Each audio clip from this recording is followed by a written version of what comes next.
Hi, this is a guitar lesson on how to play Joe Henderson's Recorda as a chord melody solo.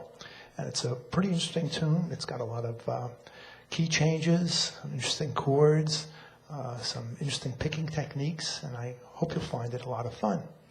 The tune starts on an A minor chord with an added sixth. It's actually an A minor ninth with an added sixth. And the notes of that A minor ninth with an added sixth are A is a root, C is your minor third, E is your fifth, G is your seventh, so F sharp is your sixth, G is your seventh, and B is your ninth. A, C, E, F sharp, G, B. And the notes of the melody are only using notes from that chord. Well, I say only using notes from that chord. There are a lot of notes you could use, but chances are we didn't have Joe's talent and don't have Joe's talent. We wouldn't have picked out the notes he did. But he gave himself a large choice. And here are the notes. It's E, B, C, E, C, F sharp, G, A, B, B, A. Now, let's do it very slowly. E is the fifth of the chord, and that's played on the second string, fifth fret. B is the ninth, first string, seventh fret. C is the third, it's played on the first string, eighth fret. E is the fifth again, second string, fifth fret. C is the third string, fifth fret. And F sharp is the sixth. So we just do that much. E, B, C, E, C, F sharp. Now, the way we're going to pick that is we're going to use something that's called efficiency picking.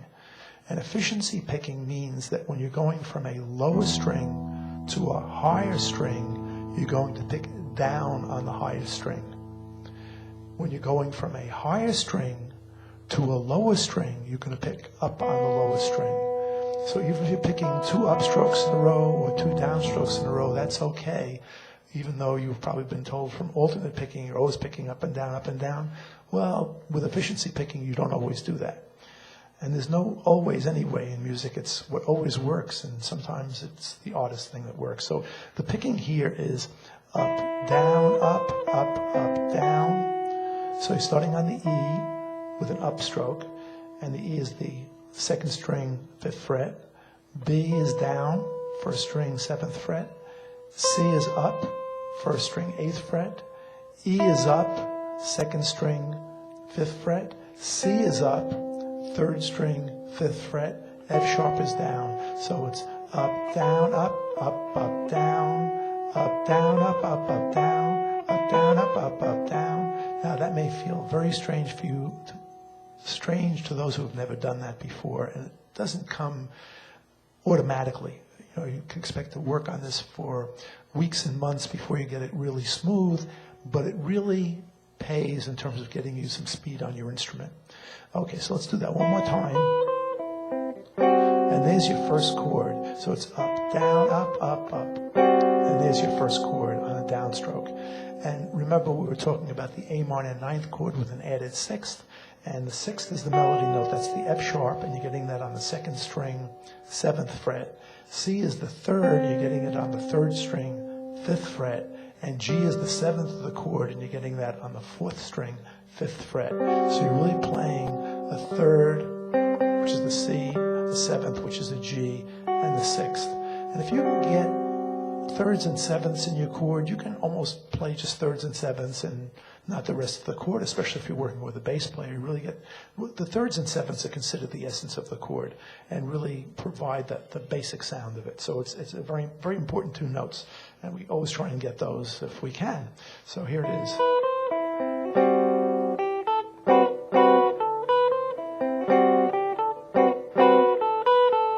Now that second chord is the same as the first chord, except we're adding the B on the first string. So you're letting your fourth finger cover the F sharp on the second string and the B on the first string. It's the ninth of the chord. It's three notes. First string. Now, that's the first four measures of the tune. So we went through that pretty quickly, actually. I just want to mention one thing else, and that is that when you're playing this A minor ninth with an added sixth, you're really in the A Dorian mode, which means you're using the notes of the key of G. So you're kind of in the key of G centering on A. Now this whole tune moves up to a C minor ninth with an added sixth. So that puts you in the C Dorian mode, which is really using all the notes of the key of B flat. So you're really now kind of in the key of B flat. So the tune is already modulated. And the melody is virtually the same as the first four measures. So what we did in the first four measures, we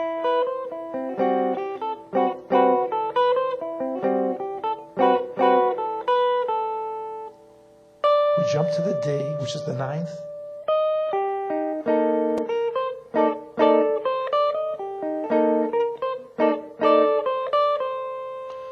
So that's the same thing, virtually, except now you're playing a C minor ninth with an added sixth, and you're really in the key of B flat.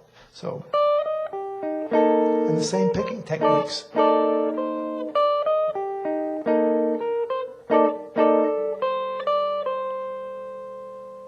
D, which is 10th fret, C, 8th fret, F. And F is on the second string, 6th fret. And you're going to a B flat major 7th chord. Well, you were in the key of B flat major, so B flat major 7th chord makes some sense. And that's built on B flat, which is the root. D is a major 3rd, F is a perfect 5th, A is a major 7th. So those are the four notes: B flat, D, F, A, and F is the melody note. So that's going to be the highest note of the chord. Second finger, 6th fret, second string. D, which is the 3rd of the chord, is on the 3rd string, 7th fret. A, which is the major 7th, is on the 4th string, 7th fret.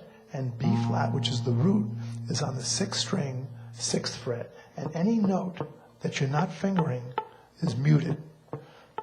So the only notes that are going to sound are the notes of the chord. So you've got...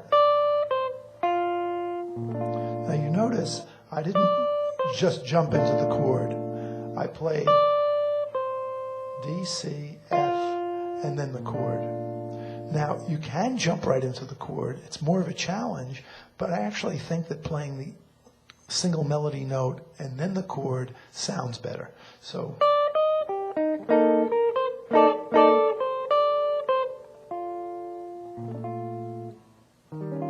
and then it goes to an E flat ninth chord. Now, what's interesting is anytime you have a 7th chord, a 9th chord, a 13th chord, an 11th chord, those are all, or very often, dominant 7th chords, and that means they're built on the 5th note of the key. And in this case, it's the 5th note of the key of A flat major. So the tune right now is modulating into the key of A flat.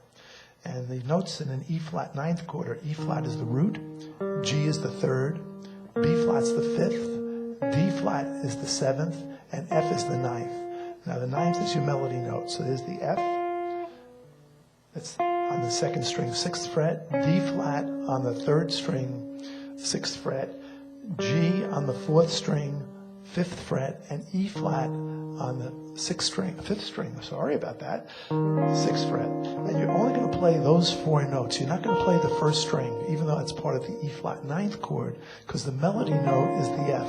And if you play the B flat on the 1st string, you kind of hide the melody note. And it's not that we never do that, but in this case, I think it's better not to.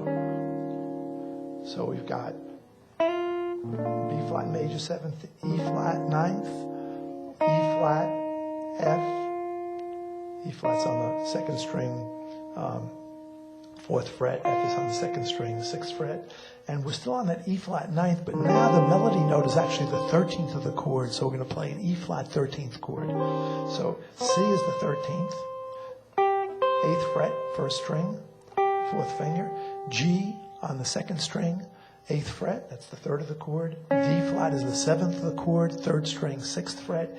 E flat is the root of the chord, 5th string, 6th fret. Boy, there's a lot of numbers. And make sure that what you're not playing, not fingering, is muted. So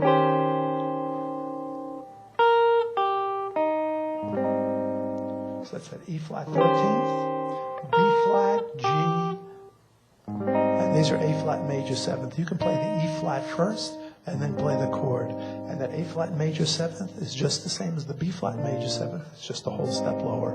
So we have E flat 13th, B flat, G, A flat major 7th, D, E flat, and this is a D flat 13th. So now you're modulating it again, and you're going to the key of G flat.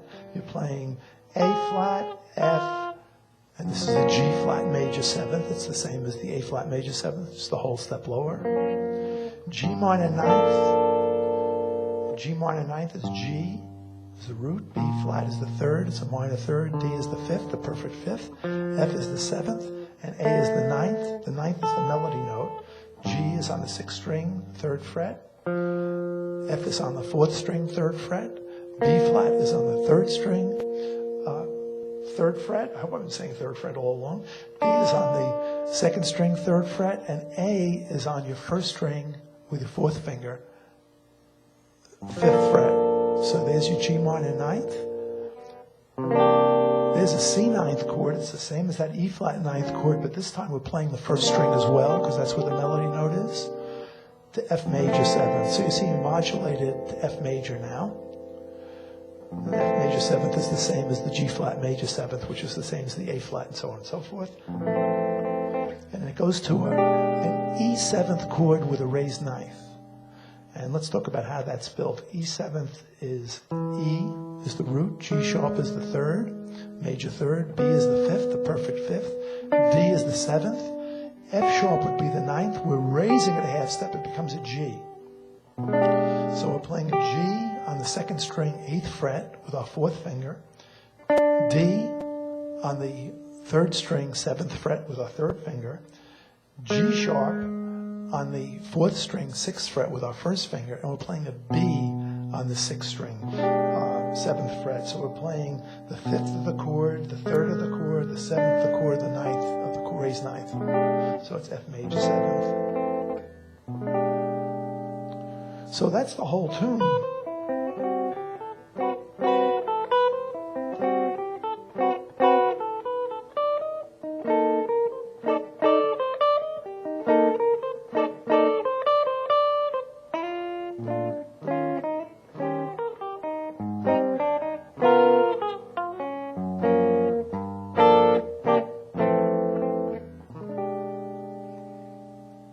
So I hope you enjoyed it. I hope you got something out of it. And I hope you're having fun with it. And just keep playing. And I think the next lesson we're going to try talking about how you would improvise against this tune. What kinds of arpeggios you would use, what kinds of chord scales you would use. So have fun, and I'll see you next time on the web. Bye.